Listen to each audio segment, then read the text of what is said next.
വികട വിഭാഗത്തിലെ ജോസഫ് ഗ്രിഗോറിയോസ് മെത്രാച്ച ഇങ്ങനെ ലജ്ജയില്ലാതെ തെറ്റിദ്ധരിപ്പിക്കൽ നടത്താൻ എങ്ങനെ നാവ് വഴങ്ങുന്നു? 2017 ജൂലൈ 3 വിധി വന്നപ്പോൾ നിങ്ങളും കൂട്ടരും വിശ്വാസികളോട് എന്താണ് പറഞ്ഞത്? വിധി നമുക്ക് അനുകൂലമാണെന്നല്ലേ? അതിനുശേഷം ഇപ്പോൾ വർഷങ്ങൾ 7 കഴിഞ്ഞിരിക്കുന്നു. വിധി നടത്തിപ്പ് താമസിപ്പിക്കാൻ പല കേസുകൾ കൊടുത്തു, എല്ലാത്തിലും പരാജയപ്പെട്ടു. കീഴ്ക്കോടതി മുതൽ മേലോട്ട് എല്ലാ കോടതികളിലും കയറിയിറങ്ങി ഒരു വിധിയെങ്കിലും അനുകൂലമായി വാങ്ങി നിലനിർത്താൻ കഴിഞ്ഞു. കീഴ്ക്കോടതിയിൽ ലഭിച്ചത് പോലും മേൽക്കോടതിയിൽ ചെല്ലുമ്പോൾ നഷ്ടപ്പെടുന്ന അവസ്ഥയല്ലേ ഇന്നുവരെ ഉണ്ടായിട്ടുള്ളൂ.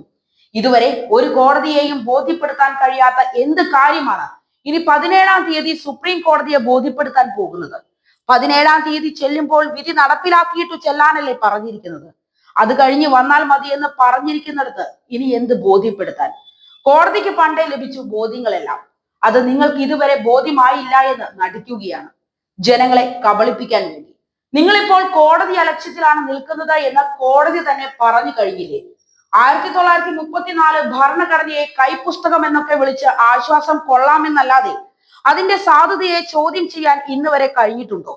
എല്ലാ കോടതികളും അംഗീകരിച്ച ഈ ഭരണഘടനയെ അംഗീകരിക്കാത്തത് നിങ്ങളുടെ കോടതി വിധിയെയോ യാഥാർത്ഥ്യത്തെയോ അംഗീകരിക്കാത്ത ഏതാനും പേരല്ലേയുള്ളൂ.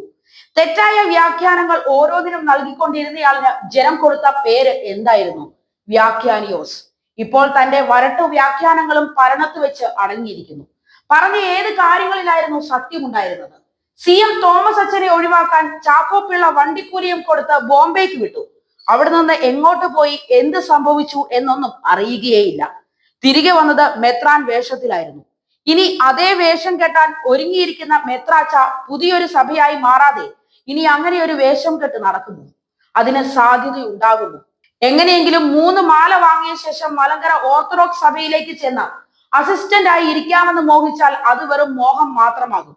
ദയവായി ജനത്തെ കബളിപ്പിക്കുന്ന ഈ നിലപാടുകൾ മാറ്റി സത്യത്തെ സത്യമായി കണ്ട് ജനങ്ങളോട് സത്യം തന്നെ തുറന്നു പറയുക. നിങ്ങളുടെ ഇതുവരെയുള്ള നേട്ടം എന്താണ്? കുറെ തോൽവികൾ നേടി.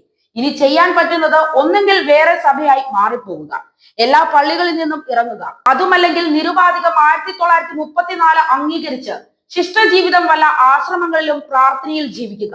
അതേ ഇനി മാർഗമുള്ളൂ. അത് മാത്രമേ ഉള്ളൂ മാർഗം.